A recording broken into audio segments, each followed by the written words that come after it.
Greetings everyone. My name is Akshit and I am from Group 9. Other members in the group are Ayush Jain, Bhargav Gandhi, Hardik, Mayank Datta, Tushar and Vaibhav Kataria. The topic of our presentation today is marketing analytics, digital marketing media, budget allocation, return on investment for digital marketing. Now before starting on with the presentation, let us understand what marketing analytics is. Marketing analytics is the practice of managing and studying metrics data in order to determine the return on investment of marketing efforts like calls to action, blog posts, channel performance, thought leadership pieces, and to identify opportunities for improvement. By tracking and reporting on business performances, diagnostic metrics, and lending indicator metrics, marketers are able to provide answers to the analytics questions that are most vital to their stakeholders. Regardless of business size, marketing analytics can provide invaluable data that can help drive growth. Enterprise marketers at first may find this process too complicated, while small and mid-sized business marketers assume a company of their size won't benefit from implementing metrics. But neither perception is true. As long as marketing analytics is carefully curated and properly implemented, the data collected can help a business of any size grow. With proper marketing metrics and analytics in place, marketers can better understand big picture marketing trends, determine which programs worked and why, monitor trends over time, thoroughly understand the ROI of each program, and forecast future results. Moving on, let's now understand what methods to analyze marketing programs are. Having a strategic marketing analytics program means knowing which data points to monitor whilst demonstrating the ROI. The methods are as follows: single attribution, first touch or last touch, single attribution with revenue cycle projection, attributions across multiple programs and people, test and control groups, and full marketing mix model. Starting with single attribution, first touch, last touch. Single attribution is one of the most common marketing analytics strategies. This strategy allocates all of the values to either the first or last interaction with the prospect before buying. First touch attribution credits the lead generation strategy with the eventual sale regardless of when the sale happens. For instance, if an SEO optimized landing page draws in a new lead from a web search who later consumes branded content, engages on social media, then attends a trade show before becoming a customer, first touch attribution assigns the value of that sale to the SEO campaign. Last touch attribution credits the final communication with the close of new business. In the previous example, the trade show would be credited with the sale since it was the last interaction the lead had before purchasing. Single attribution with revenue cycle projection. Single attribution strategies are simple, but that simplicity can lead to disadvantages. Brands with longer buying cycles need to account for the period of time as well as of the lead nurturing that happens in between in order to create an accurate picture of the quality of current marketing efforts. Adding revenue cycle projections to a first touch, last touch attribution analytics strategy can solve this problem. Revenue cycle projection use complete data from previous campaigns to provide the eventual outcome of recent and similar marketing efforts. Attribution across multiple programs and people. Attribution across multiple programs and people views credit more holistically. One should recognize that no single marketing effort is responsible for a sale and then try to determine the value of each touch by starting with the action that created a sale and working backwards. Once every touch has been identified, the marketer then determines how to weigh each one of them so that their values can be properly assessed. Now, test and control groups and full marketing mix model would be explained by Mayank. Over to you, Mayank. Thank you, Akshit. So now I'll be explaining the fourth method to analyze marketing program, which is test and control groups. So the test and control groups are a great way to measure the actual rather than the projected or assumed impact of marketing campaign on the target audience. Using test and control groups requires a little extra strategy from the start since one has to plan a program that can be tested. Now, fifth and the last method is full marketing mix modeling.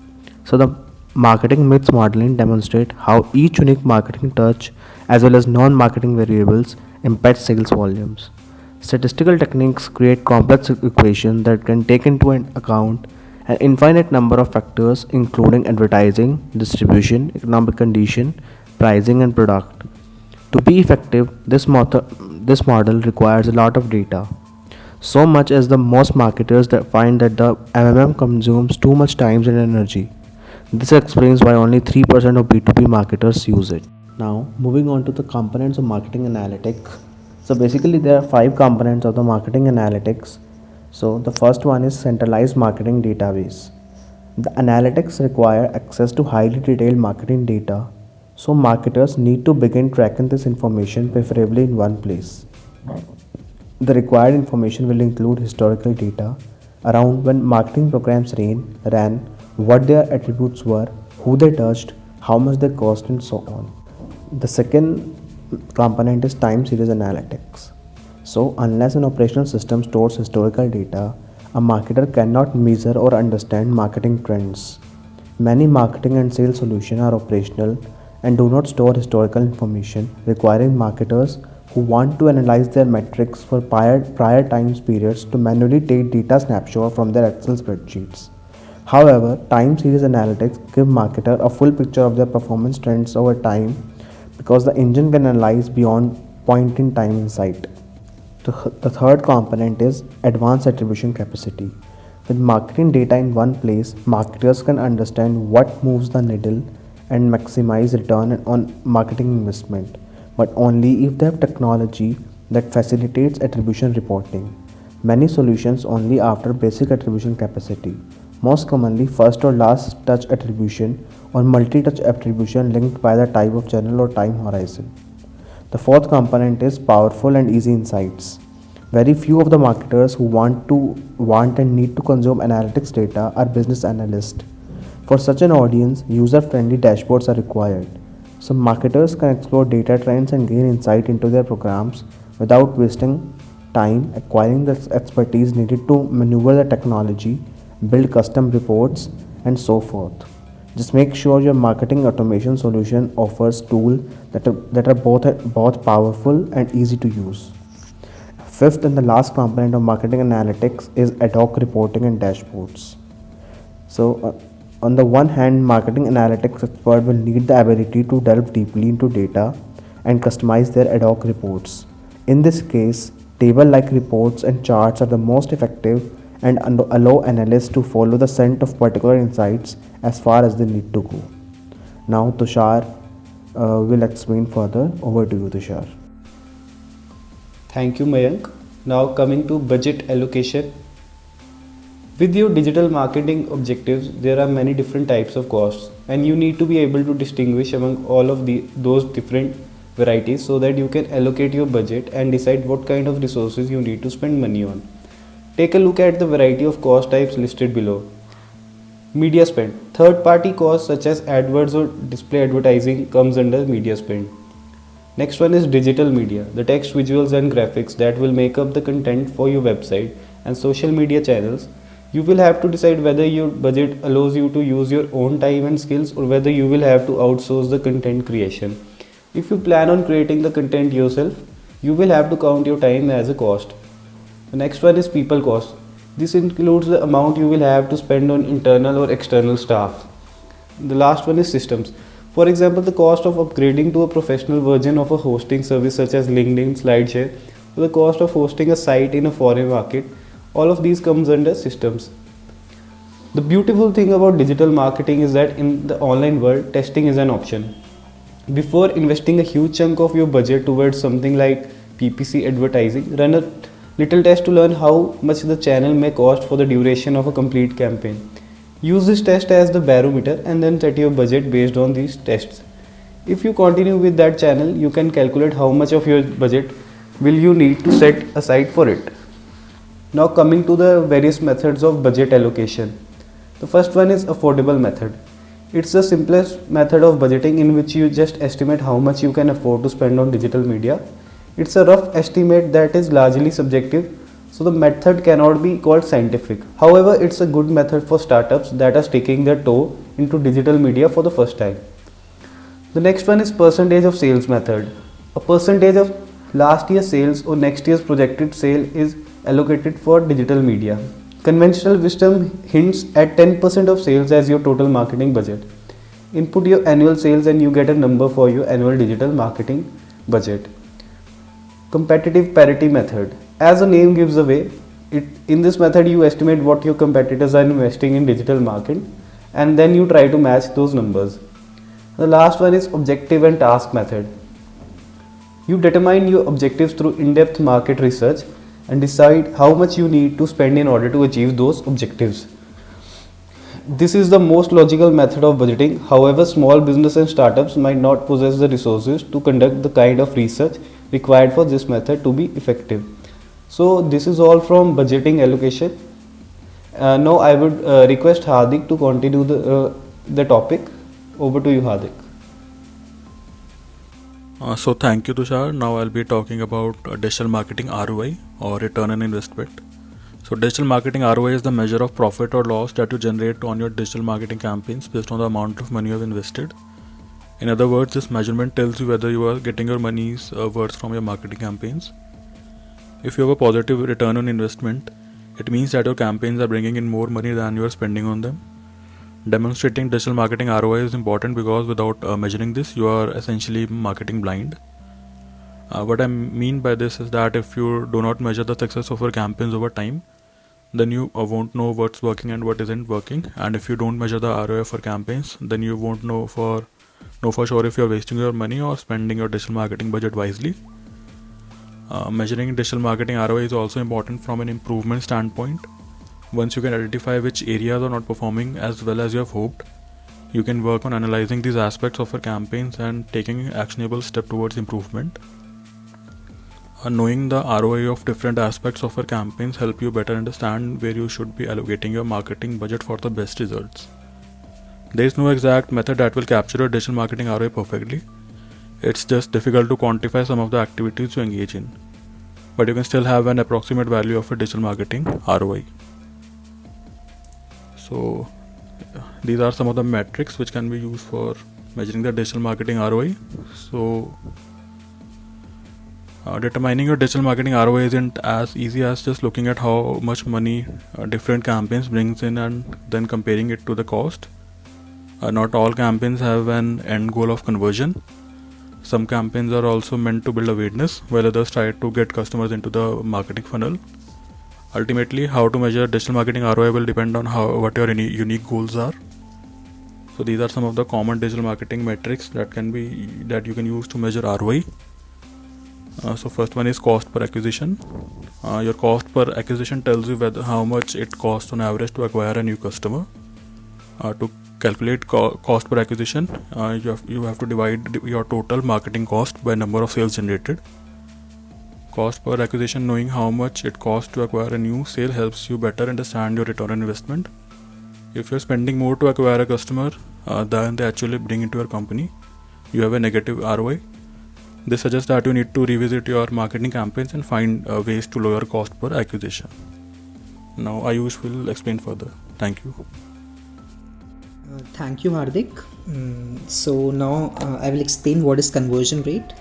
So conversion rate is one of the most popular metrics used to track return on investment over time. If the goal of your marketing campaigns is to convert, then conversion metrics will tell you how well you are accomplishing this goal. This then tells you what you are doing well and where you can allocate your resources for better results and improve return on investment. When it comes to conversion rates, there are a couple of things that you will want to look for. One of these is conversion rates by channel. Knowing where your traffic is coming from is only half the battle. You also want to look at which channels are converting the best. If you find that some of your channels convert better than others, then you may want to invest more in those channels to improve ROI. You should also look at conversion rates by device. If you find that one device has less than stellar conversion performance but high traffic rates, then it's time to reevaluate your campaigns for that device. For example, mobile often brings in a lot of traffic, but many brands have a difficult time converting mobile users. When you see this trend for your own business, then it's time to start rethinking your mobile digital marketing campaigns.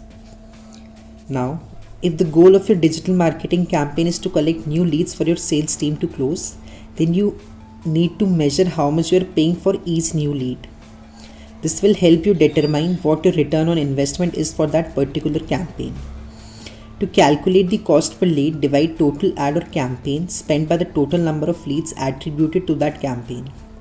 If you find that the cost of each lead is more than what you can produce on closing these leads, then you are not getting a positive ROI. It's also important to monitor your lead close rate. This is something you may already be doing on your own, but there is a good chance that this information isn't being integrated into the online analytics you collect. Keeping an eye on your lead close rate gives you a better idea of how effective your digital marketing campaigns really are, which contributes to your return on investment. So check your lead close rate against the leads that are being generated. This will help you understand how profitable each of your marketing campaigns are. You can also use this information as a benchmark for new digital marketing campaigns. If you find that new campaigns are closing leads at a lower than average rate, it may be the time to make some adjustments. And if you have a salesperson or a business development manager, then you should also keep an eye on this metric. This ratio will help you evaluate whether they are effective in what they are doing. It tells you the percentage of the leads they are getting that actually converts to sales. Although there are other things that could determine their effectiveness in their work, this lead close to metric is definitely one of them. Now, AOV, average order value. It is another important metric that can help you better understand your digital marketing ROI. This metric tracks the average dollar amount that's spent when a customer places an order. To calculate the AOV, you will divide the total revenue by the number of orders. While every business wants to see the number of orders increase over time, it's also valuable to pay attention to the average value of each order. Being able to increase the average value of an order by even a small percentage can result in thousands of dollars of new revenue. Improving average order value is often as simple as providing a better user experience or more effectively showcasing upsell or cross-sell opportunities. Thank you. Thank you, Ayush. I'm going to explain about customer lifetime value. Customer lifetime value is a vital measurement for understanding your digital marketing ROI. This metric tells you what the average consumer will spend over their lifetime as a customer.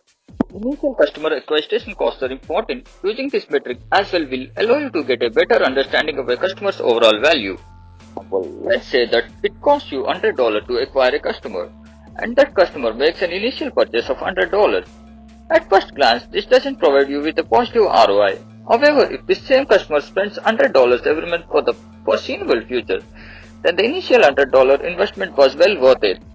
When you look at the long-term profit you can stand to gain from a customer, it gives you a new perspective on initial acquisition cost and your ROI. Of course, you won't come out of an initial loss for every first-time customer, but the ability to see beyond their first purchase gives you more accurate outlook on ROI. Now let's discuss about ROI using digital marketing tactics. Above are some general metrics that you can use to measure the ROI of your marketing campaigns. However, it's important to note that the metrics you use to measure your campaigns will ultimately depend on which tactics you are using in your campaign. The metrics that you use to measure email marketing ROI are not the same as you might use for social media. Remember, the metrics that you use to measure ROI on different marketing channels will depend on your goals and objectives. With that in mind, here is a quick list of metrics that you can use to measure digital marketing ROI based on the tactics you use. We consider open rate, click-through rate, bounce rate, unsubscribe rate, conversions and leads acquired. Coming to social media, engagement rates, clicks and click-through rate, conversions, leads acquired and new fans or followers.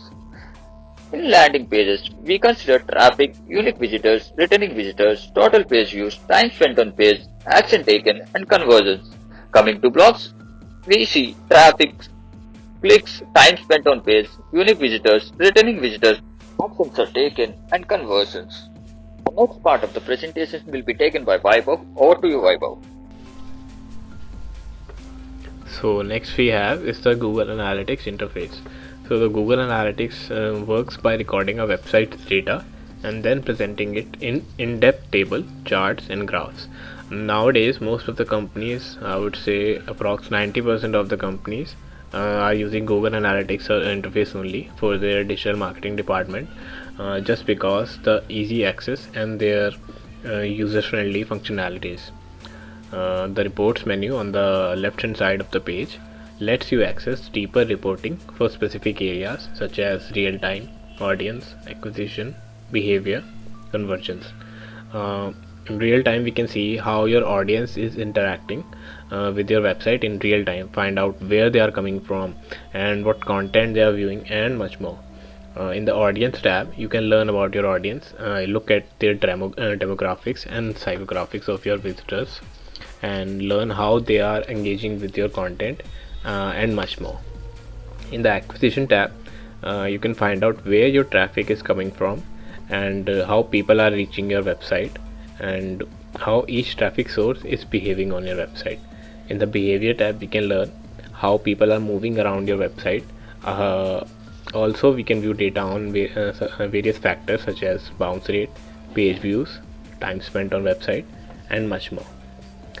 In the conversion tab, it lets you track specific actions that your visitor takes and how effectively your website gets people to take those actions.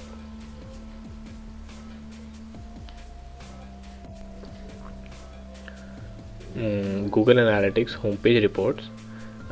It gives a quick look at your website. On your homepage, you will see a basic look at some of the deeper data that you can find in various areas of the reports menu. In the image, the graph shows how many users have visited a site in last 7 days. It also gives us details on various factors such as users, sessions, bounce rate, and session duration. Some of the important factors in these are sessions, that how many visits to your site one can use multiple visit times, so this number will always be equal to or higher than the users. Next we have the bounce rate. Bounce rate is basically the number of visitors that are leaving your site without visiting a second page. A higher bounce rate can be a problem for your website. Next we have is the traffic report. So the traffic report gives you an immediate picture of where your traffic are coming from. This is then used to help inform your marketing strategy. Then we have is the audience report. So the 3 audience report can help inform your content strategy.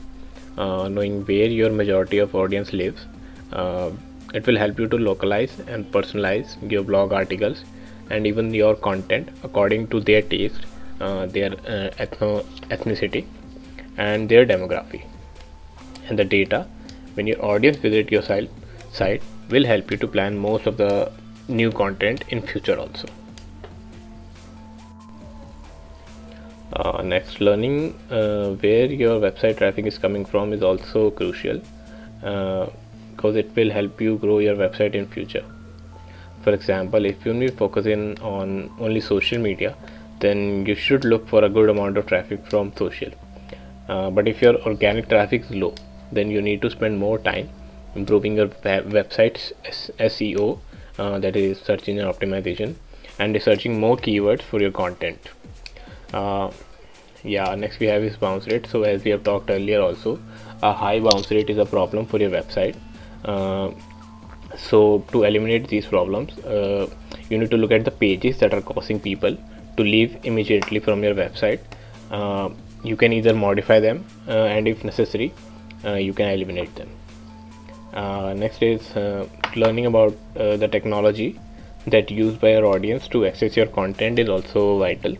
For example, if most of the people accessing your website is coming from mobile only, then the company can think about making an app. It can not only attract more users, but can also help the company in generating more revenue. Thank you.